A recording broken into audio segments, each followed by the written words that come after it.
Mereka memakai helikopter gitu, lalu landing di atas kapal dan melakukan aksi pembajakan, ya seperti di film-film.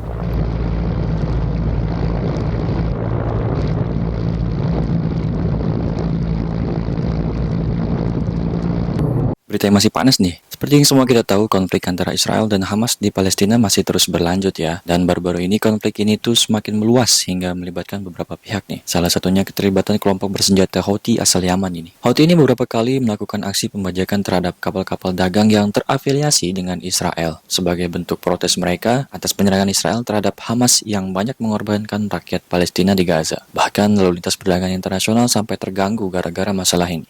Nah, big newsnya nih, pada bulan Januari 2024 ini, Aliansi Amerika dan Inggris tiba-tiba melakukan serangan udara ke Yaman untuk nargetin si Houthi ini. Viral lah beritanya. Kenapa sampai sebesar ini sih respon Amerika dan Inggris soal tingkah Houthi yang membajak kapal ini? Kan Houthi ini nggak nargetin mereka kan, si Amerika dan Inggris. Lalu, siapa juga identitas si kelompok Houthi ini sebenarnya? Kok bisa sebuah kelompok se-overpower ini? Kalau begitu, tanpa berlama-lama, yuk kita bahas kelompok Houthi dan berita update tentang perkembangan konflik mereka ini antara Amerika dan Inggris terhadap kelompok Houthi. Stay tuned.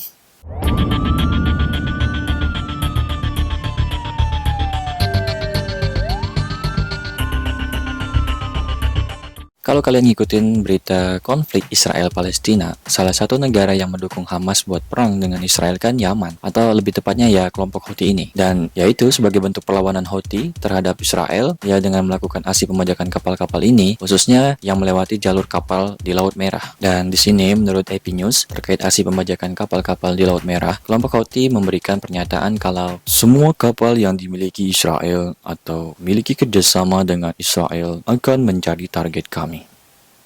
Makanya beberapa bulan lalu sempat viral kan video Houthi yang melakukan pembajakan terhadap kapal. Mereka memakai helikopter gitu, lalu landing di atas kapal dan melakukan aksi pembajakan, ya seperti di film-film.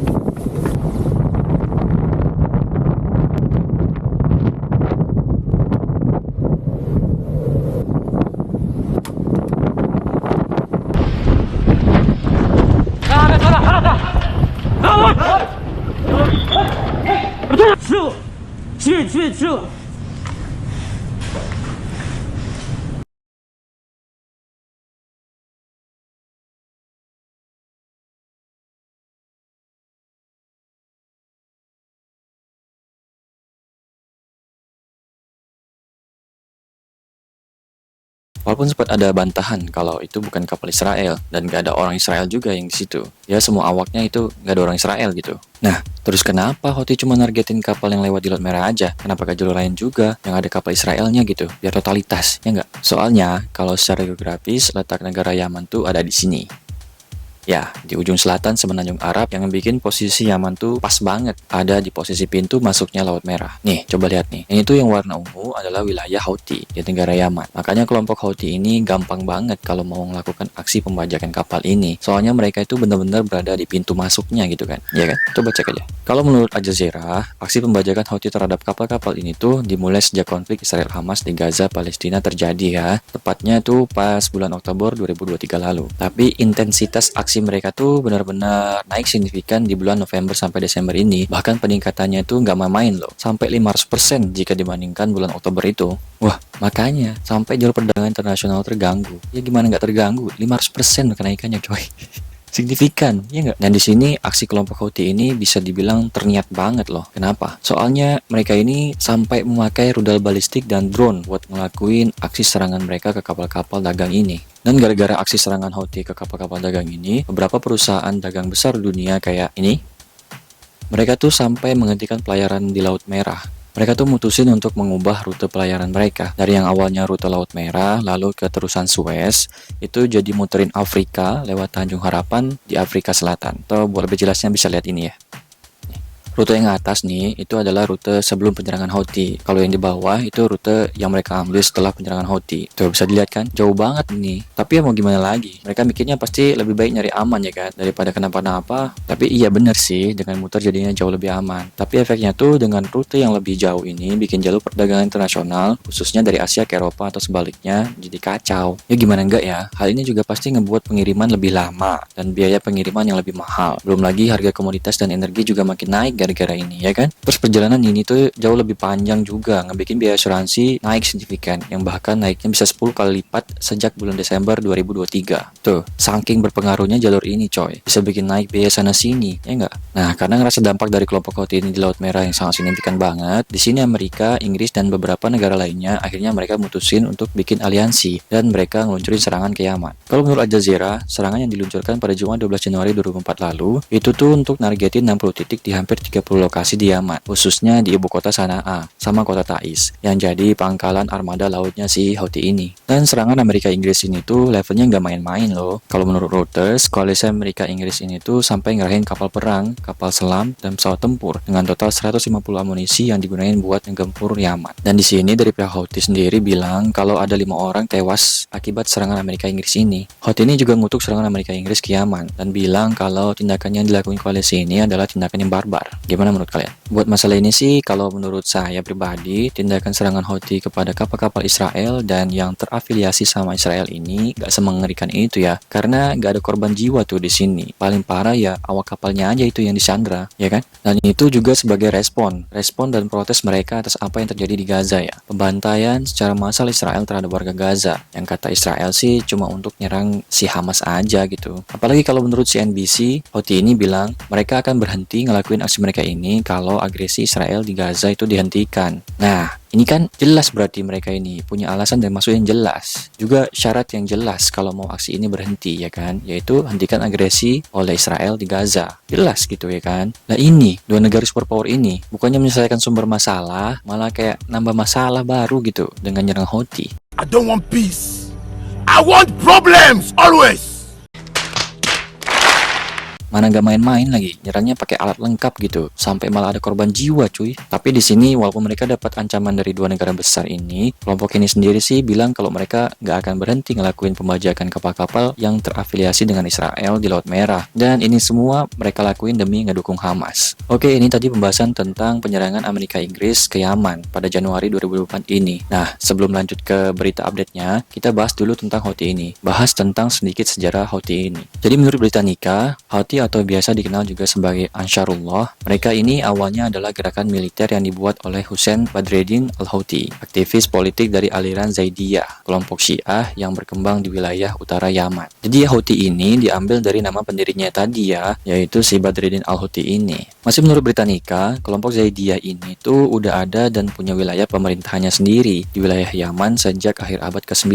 Jadi udah cukup lama tuh mereka di sana. Dan walaupun sempat ada beberapa kali konflik internal, tapi pemerintahan Zaidiyah ini tuh tetap bisa bertahan, survive mereka tuh. Sampai akhirnya di tahun 1962, Imamah Zaidiyah berhasil digulingkan sama rezim militer Republik Arab Yaman yang menganut paham Sunni. Nah, waktu itu tuh, waktu mereka berhasil ngegulingin pemimpin Zaidiyah, awalnya rezim Republik Arab Yaman ini mendapatkan perlawanan yang sangat sengit banget dari kelompok Zaidiyah ini. Tapi terus kedua kelompok ini tuh sepakat untuk berdamai. Tapi sayangnya perdamaian ini tuh nggak bertahan lama ya. Soalnya di tahun 1980-an ada satu pusat pendidikan Islam Sunni Wahabi yang terafiliasi sama Saudi yang didirikan di kota Sa'dah, di salah satu kota yang menjadi pusat masyarakatnya Zaidi. Kebayang kan di sini gimana chaosnya itu? Langsung lah nggak terima masyarakat Zaidiyah ini. Maksudnya apa ini ngedirin pusat pendidikan ini tuh di wilayah mereka? Ya mereka pasti berpendapat kalau ini tuh upaya buat melemahkan pengaruh mereka di Zaidi ini. Dan akhirnya, agar mereka tetap punya pengaruh secara politik, di tahun 1990, Badruddin Al-Houthi ngebikin partai yang namanya Al-Haq, partai komunitas Zaidi di kancah perpolitikannya Yaman. Dan dampaknya jelas ya, walaupun kondisi di sana tetap tidak stabil, tapi paling nggak konflik yang ada tidak seintens sebelumnya nih. Sampailah di awal tahun 2023, pemerintahan Yaman yang dipimpin oleh Ali Abdullah Saleh, mereka kan ngedukung invasi Amerika ke Irak kan, dan ini juga didukung oleh Arab Saudi. Nah, keputusan ini juga yang ngebikin komunitas Zaidi marah. Soalnya yaitu, rezim rezim yang dulu ngegulingin Imamah Zaidiyah kan juga dapat pengaruh dari Arab Saudi. Jadi mereka nih takut dan khawatir kalau pemerintah Yaman deket terus sama Saudi kayak gini, takutnya nantinya di pemerintahan Ali Abdullah Saleh ini akan mengancam eksistensi masyarakat Zaidi yang cenderung anti Saudi.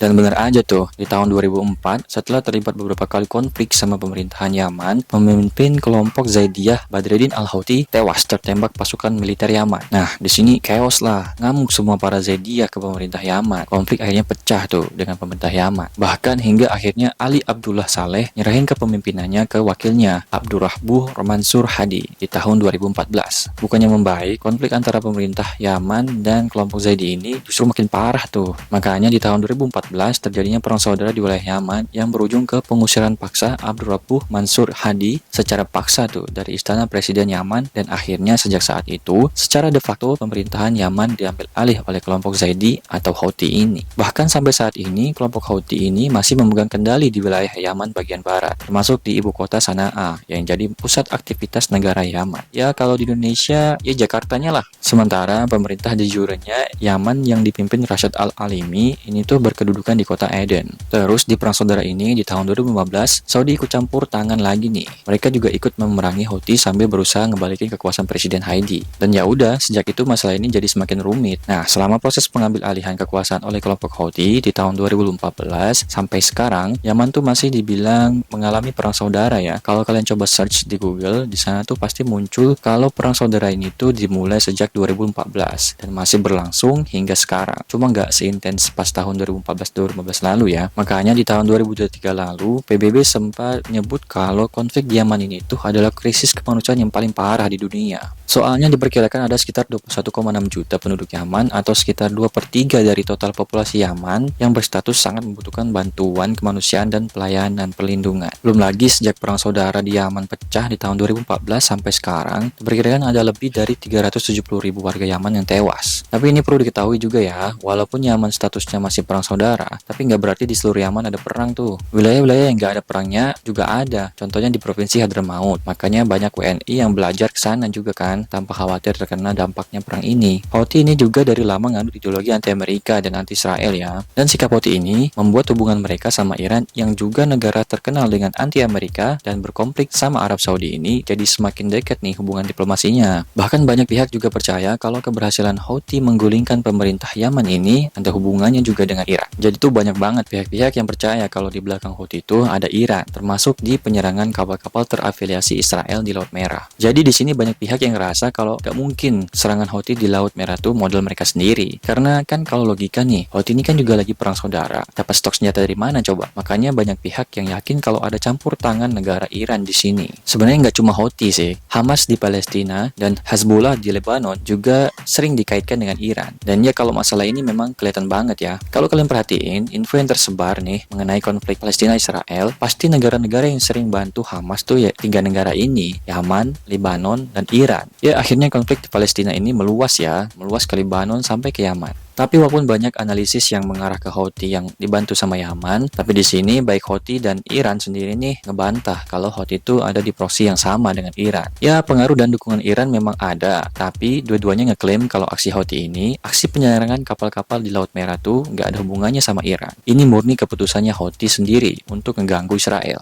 Oh iya, selain untuk mengganggu Israel, aksi Houthi ini juga dianggap sebagai bentuk untuk mencari pengakuan secara internasional. Pengakuan kalau Houthi adalah pemimpin Yaman yang sah. Terus mereka di sini kayak pengen kasih tahu ke sekutu-sekutu Syiah lainnya kalau kelompok Houthi ini layak untuk diperhitungkan. Oke, balik lagi ke serangan Amerika Inggris ke Yaman nih. Nah, Presiden Amerika Joe Biden, dia bilang kalau serangan mereka ke Yaman ini tuh adalah bentuk pertahanan diri mereka. Iya, jadi menurut Biden, serangan mereka ke Yaman ini tuh memang harus dilakukan karena arus perdagangan internasional udah keganggu gara-gara aktivitas Houthi di Laut Merah. Makanya mereka nyerang Yaman supaya suplai-suplai kebutuhan rakyat Amerika tetap aman. Jadi kayak suka-suka mereka aja ya kan, demi rakyat Amerika kami menyerang Yaman, bisa kayak gitu ya kan, alasannya tuh bisa apa aja gitu. Tapi kalau menurut The Cradle, serangan Amerika Inggris ke Yaman itu malah bikin konflik internal di Amerika sama Inggrisnya sendiri loh. Loh, kok bisa? Jadi serangan ini tuh dianggap melanggar konstitusi nasional. Kenapa? Karena prosesnya yang nggak lewat Kongres. Iya gitu. Jadi di Amerika, kalau mau nyerang, presiden tuh harus datang ke Kongres. Datang ke Kongres dulu untuk mendiskusikan niatnya ini. Makanya, kalau kata Thomas Massey, salah satu politisi Amerika, hanya Kongres yang memiliki kuasa untuk mendeklarasikan perang. Nah, malah Joe Biden tanpa ngobrol dulu nih sama Kongres, tapi malah langsung nyerang. Jadi seolah-olah mendahului itu, tanpa ada keputusan bersama di sana. Makanya Joe Biden di Amerika sendiri dianggap udah ngelanggar artikel 1 konstitusi dengan nyerang Yaman tanpa persetujuan Kongres. Sementara Rishi Sunak di Inggris posisinya juga sama ya. Jadi posisi dua pemimpin ini secara internal mereka ini berdua sedang gojang-ganjing nih. Dan sekarang update terbaru mengenai konflik Amerika Inggris terhadap Yaman ini, Yaman jadi ngumumin kalau semua kapal Amerika dan Inggris yang melintas di Laut Merah, mau itu terafiliasi dengan Israel atau tidak, mereka semua dilarang untuk melintas Laut Merah.